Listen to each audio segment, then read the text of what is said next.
Well, comedians are perfect to talk about using humor in change situations because we're in change situations every single week. We're in front of a different audience, different industry, different city. In fact, I've got 4 cities this week, so I'm in front of different groups. And like these are set up great. Your group has done a wonderful job setting the keynotes up so you can see me, you can hear me. And the keynotes are great. It's the comedy shows. I've been doing this 24 years now, and I've done lots of comedy shows at night for corporations and associations. And sometimes they set up the weirdest setups where I have to use humor to change the energy to get people in the mood for humor. It is crazy where they think comedy will work. And I did this comedy show for a hospital once, and they were giving out their service pins for years of service.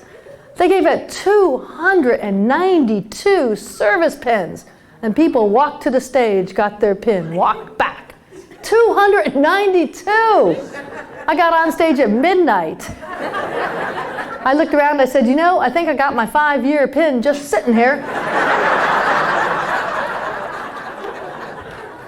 And what I did in both of those situations, and my first tip, using humor to diffuse tension and change the energy, my first tip is that you got to get the big elephant out. What's going on in the room? If you sit down to a staff meeting and you just had some big change like budget cuts or layoffs or something big and you're not going to address it, guess what? Everyone is thinking about it and they're going to feel like you don't know what they're going through if you don't at least address it and move on. You may not have to talk about it at length, but at least address it and move on, and you can do that with a little bit of humor. Comedians call it addressing what people see first. As a comedian, when I get on stage, if I'm really tall or really overweight or I have a noticeable disability or I look like a famous comedian, I look like Jerry Seinfeld or something, I better say something about it right away, or people are going to spend the whole time staring at me, right? They're not going to move on. A friend of mine has muscular dystrophy. He does not have an act about muscular dystrophy. He's been on the Tonight Show 5 times. He does one joke and then moves on. Because he said otherwise people are going to spend the whole time staring at him thinking, does he know he has muscular dystrophy? Maybe I should tell him. Why is he sitting like, they won't move on. Well, the same with you guys. You got to at least address it and move on. And the fastest way comedians find the humor, the fastest way we get the big elephant out, is we put ourselves in the other person's shoes and say what their sarcastic voice is thinking. Put yourself in the other person's shoes. What are they thinking about this candle lighting ceremony? What are they thinking about 292 service pins, right? We all have a sarcastic voice in our head, don't we? Not just comedians, right? The first time you were ever disciplined by mom and dad, you had a comeback. You just didn't say it because you wanted to live, right? Well, now you get a chance to say it. Actually, kids are always kind of blurting out what the big elephant is because they don't have those filters, right? They're always kind of saying what's going on in the room. I went to dinner with my brother and his wife and their 3 boys to a Mexican restaurant, and my 12-year-old nephew, Patrick, ordered the Fiesta platter, which was the size of Mexico. Okay, it's huge, right? The check came, and I grabbed the check, and my brother's trying to get the check, and we're doing that whole check tussle thing. After a couple minutes, Patrick blurts out, "Dad, let her have it. We don't know how much this thing cost." You said what we're all thinking, right? The 12-year-old ordered the $50 platter, is going to eat 2 bites of it, right? And you can practice this now all the time. You don't have to wait for stressful change situations. Humor is like a muscle. You got to practice. You can't just decide one day you're going to be funny or you're going to use a little humor. Start practicing, start looking around. I'll show you some places to look around for it. Comedians, we just know where to look for it, and we've been doing it so long, we know how to do it. So start, next time you're at the bank and the teller has a problem customer, go up there and have some fun with it. What do you think he or she is thinking? Maybe you kick it off with something fun, they won't tell you, they won't screw up your transaction, right?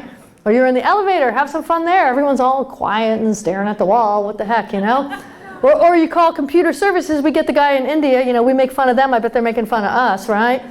What do you think he's thinking after 8 hours of our silly questions, right? Maybe if you started off with something funny, they won't tell you to reboot your computer, like you never thought of that. Thank you, that's my sarcastic voice. Don't use yours, right? It doesn't come out well. It comes out kind of bitter and angry. I was flying across country one day from LA to Baltimore, and I'd been on the plane all day, right? I get off the plane, it's 4 o'clock, I'm hungry. I went up to one of those grab-and-go food places, and I grabbed a banana. I've been on the plane all day, all I had was a 20, but I'm thinking it's 4 o'clock, so you gotta have change, right? I handed the 20. She looks at me, she looks at the 20, and she looks back at me, and as snarly as she can be, she goes, "What do you think I'm gonna do with that?" Now my sarcastic voice had an idea. I was tired and hungry. I was angry. But I didn't say it because the banana wasn't worth it. Her name badge, I'm not making this up, her name was Joy. Now we're talking about tense, not hostile situation. People are hostile and hate you, don't use humor. Tension, you're just trying to get people to take a breath, relax, change the energy a little bit. So don't worry about it if it's not comedy club funny. You just want people to kind of take a breath, change the energy, and move forward, right? And don't do it if you're really angry about the situation, because that's not going to come out funny either, right? You're going to come out bitter and angry. When I was in Reno, Nevada, working a comedy club at a casino years ago when cell phones just came out, right? And it was 2 shows that night. The first show, halfway through, this guy answered his cell phone and then proceeded to talk over me. I know, and I started trying to joke around, and finally, man, he wouldn't stop, and he was loud, and I snapped. And I started yelling at him, get him out of the showroom, you know? And then finally I got him out of the showroom, but it was very hard to go back into being funny after I'd been so angry. And so I wrapped up that show, did a second show that went well.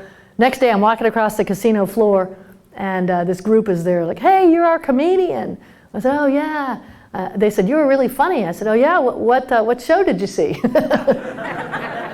The guy looks at me, he goes, you know. Okay, you saw the bad one. So don't use humor if you're really angry, right? Now sometimes you can't just blurt it out. You want to kick off, you've got some big change happen, and you want to kind of break the energy, diffuse the tension, everything, change the energy, but you can't just blurt it out like my nephew Patrick did.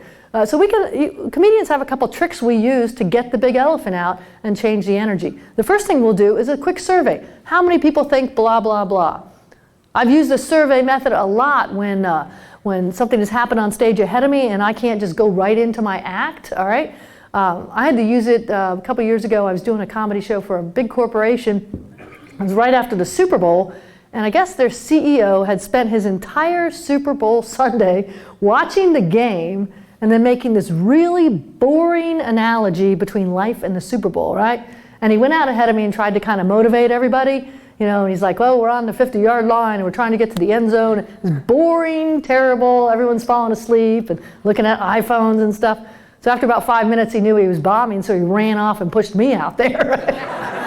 I know, and I can't go right into my act, so I used the survey method. I went out and I said, hey, quick survey, how many people hope next year during the Super Bowl, Bill does like the rest of us and just drinks a beer? I had to use it at the survey method at a hospice fundraiser once.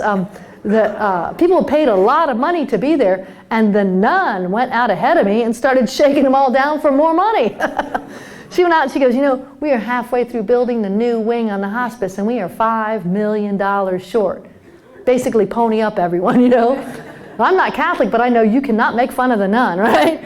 So I went out and I used the survey method. I went out and I said, you know, Sister Mary just told us we are halfway through building the new wing on the hospice and we are $5 million short. A quick survey, how many people think we should not tell that to the construction crew? Got everyone laughing, and then I could go into my act. I just addressed it. So quick survey method, great way to kind of address what's going on. People understand, okay, she gets it, she knows what we're dealing with, and then move on. Second thing comedians will do,